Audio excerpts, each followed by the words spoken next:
हाँ जी भाई रियाज सुनाओ की हाल जे? इधर माशाल्लाह जी अल्लाह शुक्र ठीक दुआवां। इधर माशाल्लाह सिद्धू जट ट्रैक्टरां दा डॉक्टर है ते इधर सिद्धू जट लाहौर वाला छत्तां दा डॉक्टर है ते हल्लां दा ते बाकी माशाल्लाह जी वीर कोल आए हैं ते वेख के बड़ी खुशी हुई है। वेड़ा माशाल्लाह ट्रैक्टरां दा ही भरिया है पुराणियां दा, किसी नूं अग्गों खोलिया है, किसी नूं पिछों खोलिया है, किसी नूं की कीता है, किसी नूं की कीता है। माशाल्लाह भरा दा काम सोहना है। अगे साडे कोल जांदा मैं कहा यार किसी टाइम मिलिया ते आवां स्पैशल भरा नूं मिलना है जनाब। सही ਤੇ ਕਿਦਾਂ ਭਾਈ ਰਿਆਜ ਇੱਥੇ ਟਰੈਕਟਰ ਦੇਖ ਕੇ ਫੀਟ ਟਰੈਕਟਰ ਇੱਕ ਹਸਪਤਾਲ ਹੁੰਦਾ ਹੈ, ਉੱਥੇ ਕਿਸੇ ਢਿੱਡ ਪੱਟਾ ਹੈ, ਕਿਸੇ ਦੀ ਲੱਤ ਖੁੱਲੀ ਹੈ, ਕਿਸੇ ਦੀ ਬਾਂਹ ਵਾਧਾ ਘਾਟਾ, ਉਹ ਹਿਸਾਬ ਟਰੈਕਟਰਾਂ ਦੀ ਵਰਕਸ਼ਾਪ ਹੈ।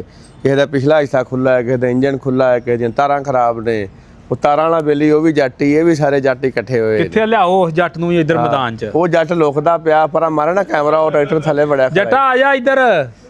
ਇੱਧਰ ਇੱਕ ਜੱਟ ਇਲੈਕਟ੍ਰੀਸ਼ੀਅਨ ਜੀ ਉਹ ਜੱਟ ਡਰਦਾ ਹੈ। ਉਹ ਭਾਈ ਰਿਆਜ ਕਿਉਂ ਨਹੀਂ ਆਉਂਦਾ ਕੈਮਰੇ? ਪਤਾ ਨਹੀਂ, ਉਹ ਡਰਦਾ ਹੈ ਨਾ ਗੋਰੀ ਨਾਲ ਲਾਈਕ ਕਰ ਲਵੇ। ਸਹੀ ਆ। ਲਓ ਇੱਧਰ ਭਾਈ ਵਸੀਮ ਆ। ਭਾਈ ਵਸੀਮ ਕਿੱਦਾਂ ਭਾਈ ਰਿਆਜ਼ ਦਾ ਕੰਮਕਾਰ ਤੁਹਾਡਾ ਦੇਖਿਆ?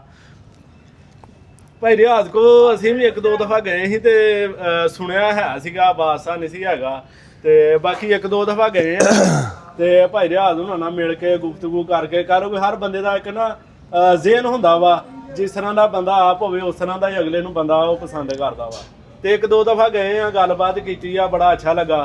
ਤੇ ਬਾਕੀ ਇਹਨਾਂ ਕੋ ਇੱਕ ਦੋ ਦਫਾ ਛੱਤ ਵੀ ਮੰਗਾਈ ਆ ਤੇ ਬਾਕੀ ਇਹ ਆ ਕਿ ਇਹਨੇ ਮਿਆਰ ਤੇ ਪੂਰਾ ਉਤਰੇ ਆ। ਛੱਤ ਹੀ ਮੰਗਾਈ ਤੇ ਛੱਤ ਦੀ ਸਾਨੂੰ ਬੜੀ ਖੁਸ਼ੀ ਹੋਈ ਕਿ ਉਹਦੀ ਫਿਟਿੰਗ ਤੇ ਉਹਦਾ ਮਿਆਰ ਤੇ ਪੈਸੇ ਵੀ ਮੁਨਾਸਬ। ਬਾਹਰੋਂ ਦੋਸਤਾਂ ਨੂੰ ਅਸੀਂ ਪਤਾ ਵੀ ਕੀਤਾ ਸੀਗਾ, ਜੋ ਕਹ ਲਓ ਕਿ 5-10 ਹਜ਼ਾਰ ਰੁਪਇਆ ਤੈਨੂੰ ਮਹਿੰਗੀ ਮਿਲਦੀ ਸੀ। ਤੇ ਬਾਕੀ ਇਹਨਾਂ ਕੋਲ ਛੱਤ ਮੰਗਾਈ ਆ, ਲਾਈ ਆ ਤੇ ਇਹਨਾਂ ਦੇ ਅਸੀਂ ਕਿਹਾ ਸੀਗਾ ਸਾਡੀ ਵਰਕਸ਼ਾਪ ਦਾ ਵਿਜ਼ਿਟ ਕਰਿਓ ਤੇ ਮਿਹਰਬਾਨੀ ਆ। ਇਹ ਆਪਣਾ ਕੀਮਤੀ ਟਾਈਮ ਕੱਢ ਕੇ ਤੇ ਆਏ ਨੇ ਇੱਥੇ ਤਸ਼ਰੀਫ ਲਿਆਏ ਨੇ।